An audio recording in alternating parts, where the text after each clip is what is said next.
ನಮಸ್ಕಾರ. ವಿಶೇಷ ಕಾರ್ಯಕ್ರಮಕ್ಕೆ ಸ್ವಾಗತ. ನಾನು ನವಿತಾ ಜೈನ್. ರಾಜ್ಯಕ್ಕೆ 13.90 ಲಕ್ಷ ಡೋಸೇಜ್ ಲಸಿಕೆ. ಯಾವ ಜಿಲ್ಲೆಗೆ ಎಷ್ಟೆಷ್ಟು ಲಸಿಕೆ ಸಿಗಲಿದೆ? ವ್ಯಾಕ್ಸಿನ್ ಬೆನ್ನಲ್ಲೇ ಜನವರಿ ಅಂತ್ಯಕ್ಕೆ ಕೊರೋನಾ 2 ಅಲೆ ಅಪ್ಪಳಿಸುವುದು ಫಿಕ್ಸಾ? Game is not over. 3 ತಿಂಗಳು ಡೇಂಜರ್ ಅಂದಿದ್ಯಾಕೆ ತಜ್ಞರು? ಇದೇ ಹೊತ್ತಿನ ಸ್ಪೆಷಲ್ 30 ಕೋಟಿ ಲಸಿಕೆ ರಹಸ್ಯ.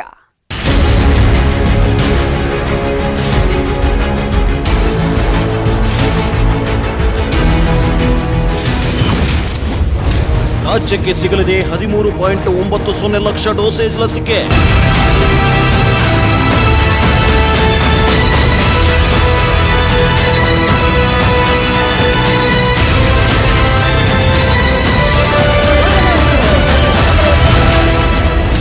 ಇಪ್ಪತ್ತೆಂಟು ಜಿಲ್ಲೆಗಳಲ್ಲಿ ತಯಾರಿ. ಯಾವ ಜಿಲ್ಲೆಗೆ ಎಷ್ಟು ಲಸಿಕೆ?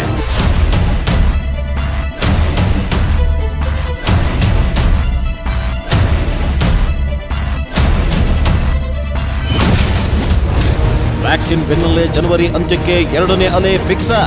ಐರೋಪ್ಯ ದೇಶಗಳು ನೋಡಿದಾಗ ನಾವು ಅಲ್ಲೇನಾಯಿತು, ಕಡಿಮೆ ಆಗೋಯ್ತು. ಕಡಿಮೆ ಆದ ಒಂದು 60 ದಿವಸ ಆದಮೇಲೆ ತಿರ್ಗಾ ಜಾಸ್ತಿ ಆಯಿತು.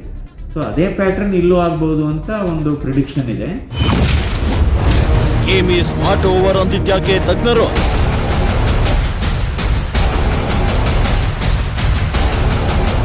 ನಮ್ಮ ದೇಶದಲ್ಲಿ ಮತ್ತು ರಾಜ್ಯದಲ್ಲಿ ಸುಮಾರು ಆಲ್ರೆಡಿ 30ರಿಂದ 50% ಜನ ಎಕ್ಸ್ಪೋಸ್ ಆಗಿಬಿಟ್ಟಿದ್ದಾರೆ.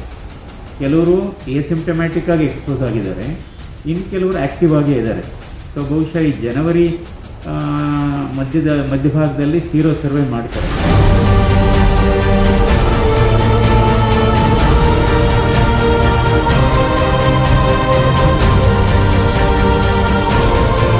ಜಗತ್ತನ್ನೇ ಕಾಡಿ ಕಂಗೆಡಿಸಿ ಬದುಕನ್ನೇ ನರಕ ಮಾಡಿದ ಕೊರೋನಾ ವೈರಸ್ ವಿರುದ್ಧದ ಫೈನಲ್ ವಾರ್ಗೆ ಸಜ್ಜಾಗಿದೆ ಭಾರತ.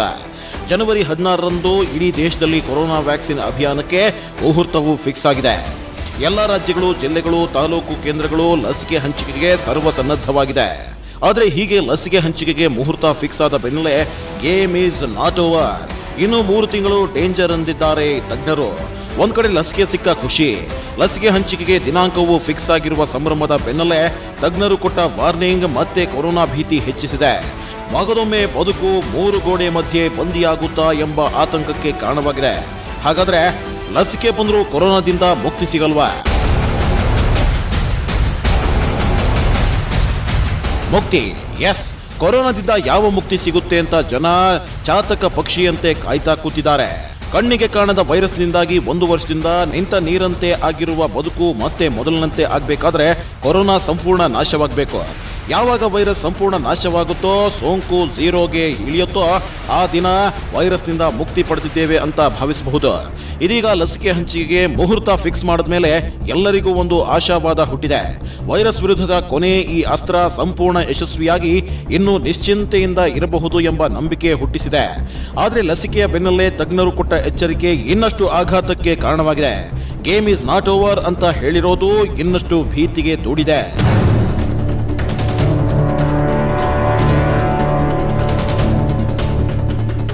ಐರೋಪ್ಯ ದೇಶಗಳು ನೋಡಿದಾಗ ನಾವು ಅಲ್ಲೇನಾಯಿತು, ಕಡಿಮೆ ಆಗೋಯ್ತು. ಕಡಿಮೆ ಆದ ಒಂದು 60 ದಿವಸ ಆದಮೇಲೆ ತಿರ್ಗಾ ಜಾಸ್ತಿ ಆಯಿತು. ಸೊ ಅದೇ ಪ್ಯಾಟರ್ನ್ ಇಲ್ಲೂ ಆಗ್ಬೋದು ಅಂತ ಒಂದು ಪ್ರಿಡಿಕ್ಷನ್ ಇದೆ. ಅದರಿಂದ ಈ ಮುನ್ನೆಚ್ಚರಿಕೆಯನ್ನು ನಾವು ವಹಿಸಬೇಕಾಗುತ್ತೆ. ಸೊ ನಮ್ಮ ದೇಶದಲ್ಲಿ ಮತ್ತು ರಾಜ್ಯದಲ್ಲಿ ಸುಮಾರು ಆಲ್ರೆಡಿ 30ರಿಂದ 50% ಜನ ಎಕ್ಸ್ಪೋಸ್ ಆಗಿಬಿಟ್ಟಿದ್ದಾರೆ. ಕೆಲವರು ಎಸಿಂಪ್ಟಮ್ಯಾಟಿಕ್ ಆಗಿ ಎಕ್ಸ್ಪೋಸ್ ಆಗಿದ್ದಾರೆ, ಇನ್ನು ಕೆಲವರು ಆ್ಯಕ್ಟಿವ್ ಆಗೇ ಇದ್ದಾರೆ. ಸೊ ಬಹುಶಃ ಈ ಜನವರಿ ಮಧ್ಯಭಾಗದಲ್ಲಿ ಸೀರೋ ಸರ್ವೆ ಮಾಡ್ತಾರೆ.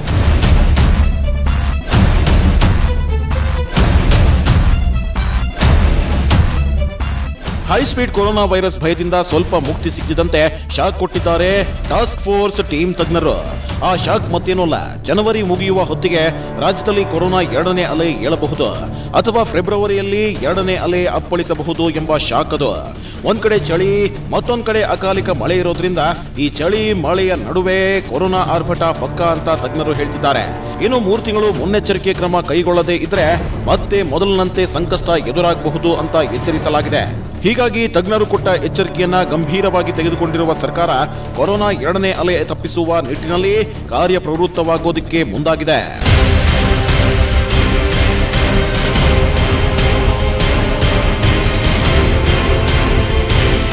ಬಹುಶಃ ಈ ಜನವರಿ ಮಧ್ಯಭಾಗದಲ್ಲಿ ಸೀರೋ ಸರ್ವೆ ಮಾಡ್ತಾರೆ.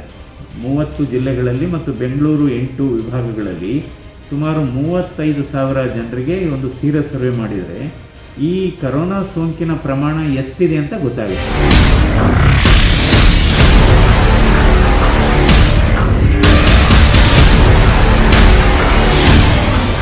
ಕರ್ನಾಟಕ ಎಲ್ಲ ರೀತಿಯಲ್ಲಿ ಕೂಡ ಸಿದ್ಧತೆಗಳನ್ನು ಸರಿಯಾಗಿ ನಾವು ಮಾಡ್ಕೊಂಡಿದ್ದೀವಿ.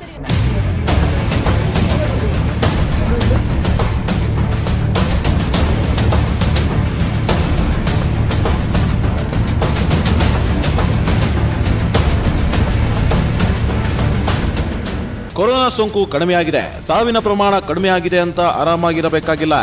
ಸೆಕೆಂಡ್ ವೇವ್ ಅಪಾಯದ ಗಂಟೆ ಬಾರಿಸ್ತಲೇ ಇದೆ. ಸೆಕೆಂಡ್ ವೇವ್ ಆರ್ಭಟ ಬೇರೆ ದೇಶಗಳಲ್ಲಿ ಎಷ್ಟು ಭಯಾನಕವಾಗಿದೆ ಅನ್ನೋದನ್ನ ನೀವೀಗಾಗಲೇ ನೋಡಿರ್ತೀರಾ. ಬ್ರಿಟನ್ನಲ್ಲಿ ಕೊರೋನಾ 2ನೇ ಅಲೆಗೆ ಕಾರಣವಾದ ರೂಪಾಂತರಗೊಂಡ ಕೊರೋನಾ ವೈರಸ್ ಅಟ್ಟಹಾಸ ಮಿತಿ ಮೀರಿದೆ. ಫೆಬ್ರವರಿ ತನಕ ಲಾಕ್ಡೌನ್ ಅನ್ನು ಘೋಷಿಸಿರುವ ಬ್ರಿಟನ್ನಲ್ಲಿ ಆಸ್ಪತ್ರೆಗಳು ಭರ್ತಿಯಾಗಿವೆ. ಬೆಡ್ ಸಿಗದ ಪರಿಸ್ಥಿತಿ ಅಲ್ಲಿದೆ. ಇನ್ನು ಅಮೆರಿಕದಲ್ಲಿ ಕೇಳೋದೇ ಬೇಡ. ಸೋಂಕಿನ 2ನೇ ಅಲೆ ದಾಳಿ ಎಷ್ಟು ಭೀಕರವಾಗಿದೆ ಅಂದ್ರೆ ಒಂದೇ ದಿನ ಅಲ್ಲಿ 2 ಲಕ್ಷ ಸೋಂಕಿತರು ಪತ್ತೆಯಾಗ್ತಿದ್ದಾರೆ. ಹೀಗೆ ಕೊರೋನಾ 2ನೇ ಅಲೆ ದಾಳಿ ಹಲವಾರು ದೇಶಗಳನ್ನ ಬಗ್ಗು ಬಡಿತಿದೆ, ಸಂಕಷ್ಟಕ್ಕೆ ದೂಡಿದೆ. ಆದರೆ ಸದ್ಯದ ಮಟ್ಟಿಗೆ ಈ ಅಪಾಯದಿಂದ ಭಾರತ ಬಚಾವಾಗಿದೆ. ಆದರೆ ಹಾಗಂತ ಸಂಪೂರ್ಣ ಬಚಾವಾಗಿ ಏನೂ ಇಲ್ಲ. ಕೊರೋನಾ 2ನೇ ಅಲೆ ಅಪ್ಪಳಿಸುವ ಸಾಧ್ಯತೆಯೂ ಇದೆ. ಹಾಗಾಗಿಯೇ ತಜ್ಞರು ಈ ವಾರ್ನಿಂಗ್ ಕೊಟ್ಟಿದ್ದಾರೆ. ಇನ್ನು 3 ತಿಂಗಳು ಡೆಡ್ಲಿ ಅಂತ ಎಚ್ಚರಿಸಿದ್ದಾರೆ.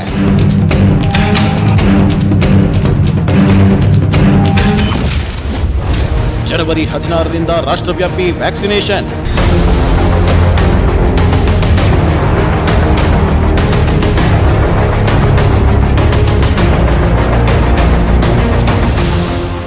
ಜನವರಿ 16ರಿಂದ ದೇಶವ್ಯಾಪಿಯಾಗಿ ಲಸಿಕೆ ಹಂಚಿಕೆ ಆರಂಭವಾಗಲಿದೆ. ಹಾಗಾದರೆ ಮತ್ತ್ಯಾಕೆ ಟೆನ್ಷನ್? ಕೊರೋನಾ 2ನೇ ಅಲೆ ಅಪ್ಪಳಿಸುವ ಸಾಧ್ಯತೆ ಆದರೂ ಹೇಗೆ ಅಂತ ನಮ್ಮಲ್ಲೂ ಪ್ರಶ್ನೆ ಎದ್ದಿರಬಹುದು. ನಿಜ, ಜನವರಿ 16ಕ್ಕೆ ಲಸಿಕೆ ಹಂಚಿಕೆಯೇನೋ ಆರಂಭವಾಗಲಿದೆ. ಆದರೆ ಎಲ್ಲರಿಗೂ ಲಸಿಕೆ ಸಿಗೋದಿಲ್ಲ ಅನ್ನೋದು ನೆನಪಿರಲಿ. ಸದ್ಯಕ್ಕೆ ಸರ್ಕಾರ 30 ಕೋಟಿ ಮಂದಿಗೆ ಲಸಿಕೆ ಹಂಚುವ ಕಾರ್ಯಕ್ರಮ ಹಮ್ಮಿಕೊಂಡಿದೆ. ಈ 30 ಕೋಟಿ ಲಸಿಕೆ ಹಂಚೋ ಕಾರ್ಯ ಜೂನ್ ಆಗಸ್ಟ್ ವೇಳೆಗೆ ಮುಗಿಯಲಿದೆ. ಆದರೆ ಭಾರತದ ಜನಸಂಖ್ಯೆ ಸುಮಾರು 137 ಕೋಟಿ ಅನ್ನೋದು ನೆನಪಿರಲಿ. ಈ 137 ಕೋಟಿ ಜನರಿಗೂ ಲಸಿಕೆ ಸಿಗೋವರೆಗೂ ಕೊರೋನಾ ವೈರಸ್ನಿಂದ ಮುಕ್ತಿ ಸಿಗೋದು ಕಷ್ಟ. 137 ಕೋಟಿ ಜನರಿಗೂ ಲಸಿಕೆ ಯಾವಾಗ ಸಿಗಲಿದೆ ಅನ್ನೋದು ಇನ್ನೂ ಗೊತ್ತಿಲ್ಲ. ಕಳೆದ ಕೆಲ ದಿನಗಳ ಹಿಂದೆ ದೇಶದ ಎಲ್ಲ ನಾಗರಿಕರಿಗೂ ಲಸಿಕೆ ಸಿಗಲಿದೆ ಅಂತ ಕೇಂದ್ರ ಆರೋಗ್ಯ ಸಚಿವ ಹರ್ಷವರ್ಧನ್ ಹೇಳಿಕೆ ಕೊಟ್ಟಿದ್ರು. ಆದರೆ ಅತಿದೊಡ್ಡ ಜನಸಂಖ್ಯೆ ಇರುವ ಭಾರತದಲ್ಲಿ ಎಲ್ಲರಿಗೂ ತ್ವರಿತವಾಗಿ ಲಸಿಕೆ ಸಿಗೋದು ಅಷ್ಟು ಸುಲಭವಿಲ್ಲ.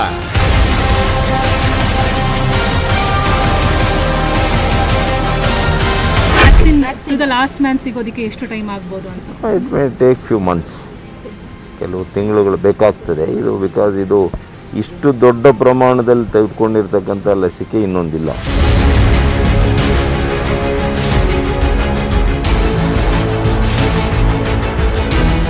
ಮೊದಲ ಹಂತದ 30 ಕೋಟಿ ಜನರಿಗೆ ಲಸಿಕೆ ಹಂಚಿಕೆ ಕಾರ್ಯ ಆಗಸ್ಟ್ ವೇಳೆಗೆ ಎಂಡ್ ಆಗುತ್ತೆ. ಅಂದ್ರೆ ಇನ್ನೂ 100 ಕೋಟಿ ಜನರಿಗೆ ಲಸಿಕೆ ಇನ್ನೆಷ್ಟು ತಿಂಗಳು ಬೇಕಾಗಬಹುದು ಅನ್ನೋದನ್ನ ಲೆಕ್ಕ ಹಾಕಿ. ಇದೇ ಕಾರಣದಿಂದಾನೇ ಲಸಿಕೆ ಬಂದರೂ ಕೊರೋನಾ ಆತಂಕ ತಪ್ಪುತ್ತಿಲ್ಲ. ಇದೇ ಕಾರಣಕ್ಕೇನೆ ತಜ್ಞರು 2ನೇ ಅಲೆ ಎಚ್ಚರಿಕೆಯನ್ನ ನೀಡಿದ್ದಾರೆ. ಇವೆಲ್ಲದರ ಜೊತೆಗೆ ಬ್ರಿಟನ್ ಕೊರೋನಾ ಕೂಡ ಸೈಲೆಂಟ್ ಆಗಿ ಹರಡುವ ಸಾಧ್ಯತೆ ಇದೆ. Britain high speed virus 70% speed ಆಗಿ ಹರಡೋದ್ರಿಂದ ಮತ್ತಷ್ಟು ಅಪಾಯ ಎದುರಾಗಬಹುದು. ಈ ಎಲ್ಲಾ ಕಾರಣದಿಂದಾನೇ ಸರ್ಕಾರಕ್ಕೆ task force second wave warning ಕೊಟ್ಟಿದೆ.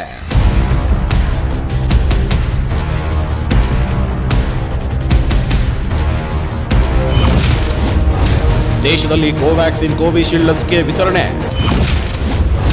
ದೇಶದಾದ್ಯಂತ ಹಂಚಿಕೆ ಆಗಲಿದೆ ಒಟ್ಟು 3 ಕೋಟಿ ಲಸಿಕೆ.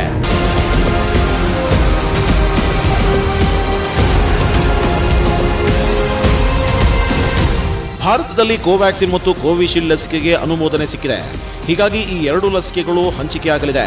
ತತ್ಕ್ಷಣಕ್ಕೆ 7 ಕೋಟಿ ಲಸಿಕೆ ರೆಡಿಯಾಗಿದ್ದು, ಇದರಲ್ಲಿ 3 ಕೋಟಿ ಲಸಿಕೆಯನ್ನ ಸದ್ಯಕ್ಕೆ ದೇಶದಾದ್ಯಂತ ಹಂಚಿಕೆ ಮಾಡಲಾಗುತ್ತೆ. ಮೊದಲ ಹಂತದಲ್ಲಿ ದೇಶದ 1 ಕೋಟಿ ಆರೋಗ್ಯ ಸೇವಾ ಕಾರ್ಯಕರ್ತರಿಗೆ ಲಸಿಕೆ ಹಂಚಿಕೆಯಾದರೆ ನಂತರ 2ನೇ ಹಂತದಲ್ಲಿ ಪೊಲೀಸ್, ಸೇನೆ, ಪೌರ ಕಾರ್ಮಿಕರು ಸೇರಿದಂತೆ ಮುಂಚೂಣಿಯ 2 ಕೋಟಿ ಕಾರ್ಯಕರ್ತರಿಗೆ ಲಸಿಕೆ ನೀಡಲಾಗುತ್ತದೆ. ನಂತರ ಮಧುಮೇಹ, ಬಿಪಿ, ಶುಗರ್ ಇನ್ನಿತರ ಆರೋಗ್ಯ ಸಮಸ್ಯೆ ಇರುವ 1 ಕೋಟಿ ಜನ ಮತ್ತು 50 ವರ್ಷ ಮೇಲ್ಪಟ್ಟ 26 ಕೋಟಿ ಜನರಿಗೆ ಲಸಿಕೆ ಹಂಚಲಾಗುತ್ತೆ. ಹೀಗೆ ಒಟ್ಟಾರೆ ಮೊದಲ ಹಂತದಲ್ಲಿ ದೇಶದ 30 ಕೋಟಿ ಜನರಿಗೆ ಲಸಿಕೆ ನೀಡುವ ಕಾರ್ಯಕ್ರಮ ಜೂನ್ ಅಥವಾ ಆಗಸ್ಟ್ ವೇಳೆಗೆ ಅಂತ್ಯವಾಗುವ ಸಾಧ್ಯತೆ ಇದೆ.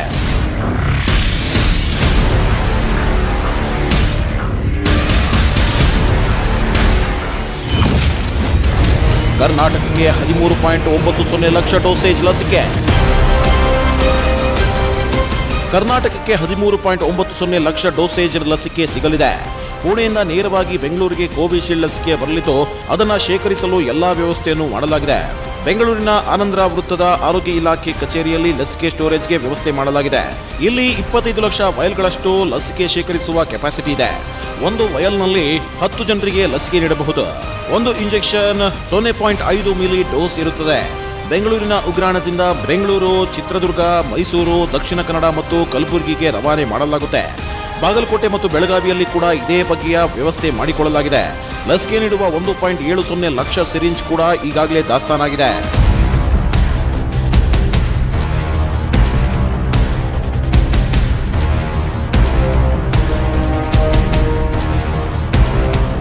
ಇವತ್ತು ನಮ್ಮಲ್ಲಿ ವಿಶೇಷವಾಗಿ ವಿಭಾಗವಾರು ಏನು ಸ್ಟೋರ್ಸ್ ಇದೆ ಅಲ್ಲಿಗೆ 5 ಕಡೆ ಕಳಿಸುವಂಥದ್ದು. ಅಲ್ಲಿಂದ ಅದಕ್ಕೆ ಹತ್ತಿರದಲ್ಲಿರ್ತಕ್ಕಂಥ ಜಿಲ್ಲೆಗಳು ಅದರ ಮೂಲಕ ಸರಬರಾಜು ಮಾಡುವಂಥ ಕೆಲಸ ಮಾಡ್ತೇವೆ.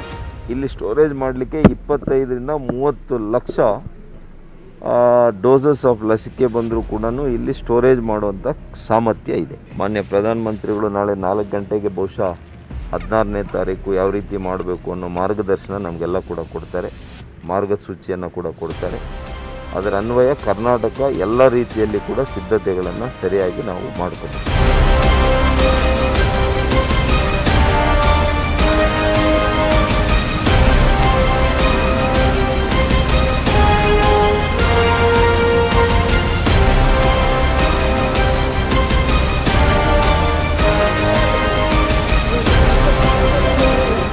ಎಸ್, ಇದು ಲಸಿಕೆ ಹಂಚಿಕೆಗೆ ಕರ್ನಾಟಕ ಸರ್ವಸನ್ನದ್ಧವಾಗಿರುವ ಮಾಹಿತಿ.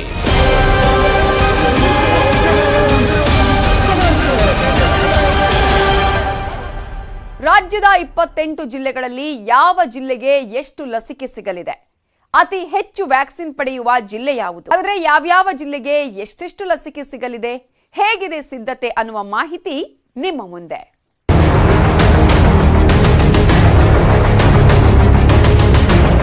ಕರ್ನಾಟಕದ 28 ಜಿಲ್ಲೆಗಳಲ್ಲಿ ಲಸಿಕೆ ಹಂಚಿಕೆ ಸಿದ್ಧತೆ ಪೂರ್ಣಗೊಂಡಿದೆ.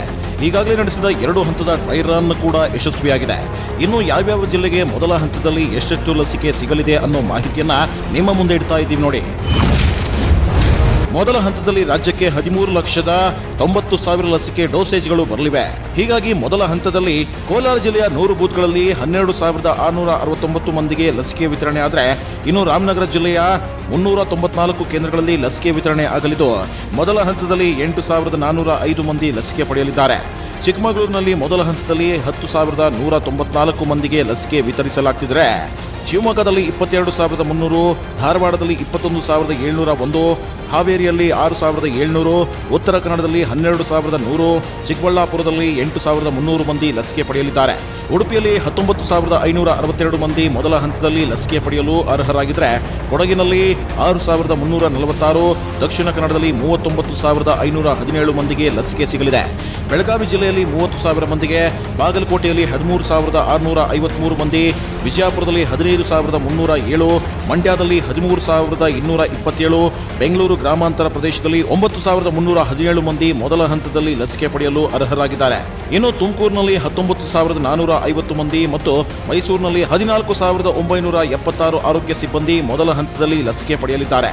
ಚಾಮರಾಜನಗರದಲ್ಲಿ 6,350, ಬೀದರ್ನಲ್ಲಿ 9,200, ಹಾಸನದಲ್ಲಿ 12,174, ಚಿತ್ರದುರ್ಗದಲ್ಲಿ 15,643, ಗದಗದಲ್ಲಿ 9,000, ಕೊಪ್ಪಳದಲ್ಲಿ 10,335, ಕಲಬುರಗಿಯಲ್ಲಿ 18,227, ಬಳ್ಳಾರಿಯಲ್ಲಿ 18,089, ಯಾದಗಿರಿಯಲ್ಲಿ 4,864, ರಾಯಚೂರಿನಲ್ಲಿ 14,500 ಮಂದಿಗೆ ಮೊದಲ ಹಂತದಲ್ಲಿ ಲಸಿಕೆ ಪಡೆಯಲಿದ್ದಾರೆ. ಒಟ್ಟಾರೆ 28 ಜಿಲ್ಲೆಗಳಲ್ಲಿ ಮೊದಲ ಹಂತದಲ್ಲಿ ಅತಿ ಹೆಚ್ಚು ಕೊರೋನಾ ಲಸಿಕೆ ದಕ್ಷಿಣ ಕನ್ನಡಕ್ಕೆ ಲಭಿಸಿದರೆ, ಎರಡನೇ ಅತಿ ಹೆಚ್ಚು ಲಸಿಕೆ ಬೆಳಗಾವಿ ಜಿಲ್ಲೆಗೆ ಸಿಕ್ಕಿದೆ. ಆಯಾ ಜಿಲ್ಲೆಯ ನೋಂದಾಯಿಸಿಕೊಂಡ ಆರೋಗ್ಯ ಕಾರ್ಯಕರ್ತರ ಸಂಖ್ಯೆಯ ಆಧಾರದಲ್ಲಿ ಜಿಲ್ಲೆಗಳಿಗೆ ಲಸಿಕೆ ಹಂಚಿಕೆ ನಡೆಯುತ್ತಿದೆ. ಎರಡನೇ ಹಂತದಲ್ಲಿ ವಿವಿಧ ಮುಂಚೂಣಿ ಕಾರ್ಯಕರ್ತರು ಮತ್ತು ಮೂರನೇ ಹಂತದಲ್ಲಿ ಅನಾರೋಗ್ಯ ಪೀಡಿತ ಮತ್ತು 50 ವರ್ಷ ಮೇಲ್ಪಟ್ಟವರಿಗೆ ಲಸಿಕೆ ಹಂಚಿಕೆ ಆಗೋದ್ರಿಂದ ಯಾವ್ಯಾವ ಜಿಲ್ಲೆಗೆ ಎಷ್ಟೆಷ್ಟು ಲಸಿಕೆ ಅನ್ನೋದರ ಮಾಹಿತಿ ಇನ್ನೂ ಬಿಡುಗಡೆಯಾಗಬೇಕಾಗಿದೆ.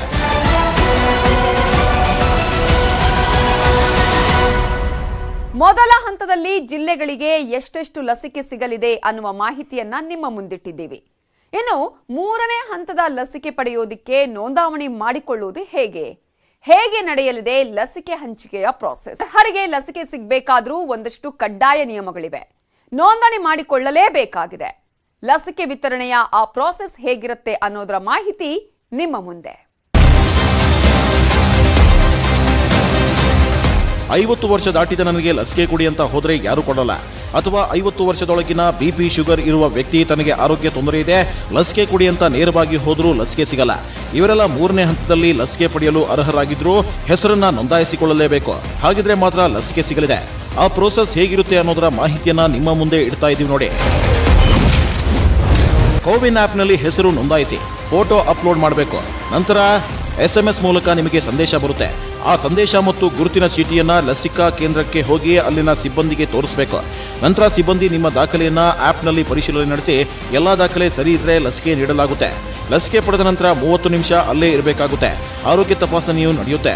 ಮೊದಲ ಲಸಿಕೆ ಆಗಿ 28 ದಿನಕ್ಕೆ 2ನೇ ಲಸಿಕೆ ನೀಡಲಾಗುತ್ತೆ. 2ನೇ ಹಂತದ ಲಸಿಕೆ ಪಡೆಯುವ ಮಾಹಿತಿಯನ್ನು SMS ಮೂಲಕ ನೀಡಲಾಗುತ್ತೆ. ಇದು ಲಸಿಕೆ ಪಡೆಯುವ ಆರಂಭದಿಂದ ಅಂತ್ಯದವರೆಗಿನ ಪ್ರೋಸೆಸ್. ದೇಶದ ಎಲ್ಲಾ ಭಾಗದಲ್ಲೂ ಇದೇ ಪ್ರೋಸೆಸ್ ನಡೆಯಲಿದೆ. ಅಂತಿಮವಾಗಿ ಲಸಿಕೆ ಹಂಚಿಕೆ ಮುಹೂರ್ತ ಫಿಕ್ಸ್ ಆಗಿ 30 ಕೋಟಿ ಜನರಿಗೆ ಹಂತ ಹಂತವಾಗಿ ಲಸಿಕೆ ನೀಡುವ ಕಾರ್ಯಕ್ರಮ ಆರಂಭವಾಗಲಿದೆ.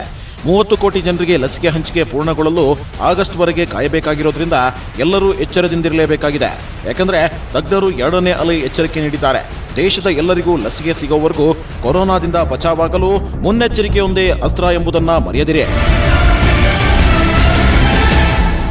30 ಕೋಟಿ ಜನರಿಗೆ ಲಸಿಕೆ ಸಿಕ್ಕಿದ್ರೂ ಗೇಮ್ ಈಸ್ ನಾಟ್ ಓವರ್ ಅನ್ನೋದು ನೆನಪಿರ್ಲಿ. ಕೆಲವರಿಗೆ ಲಸಿಕೆ ಸಿಕ್ಕ ತಕ್ಷಣ ಕೊರೋನಾ ಕಂಟ್ರೋಲ್ಗೆ ಬರಲ್ಲ.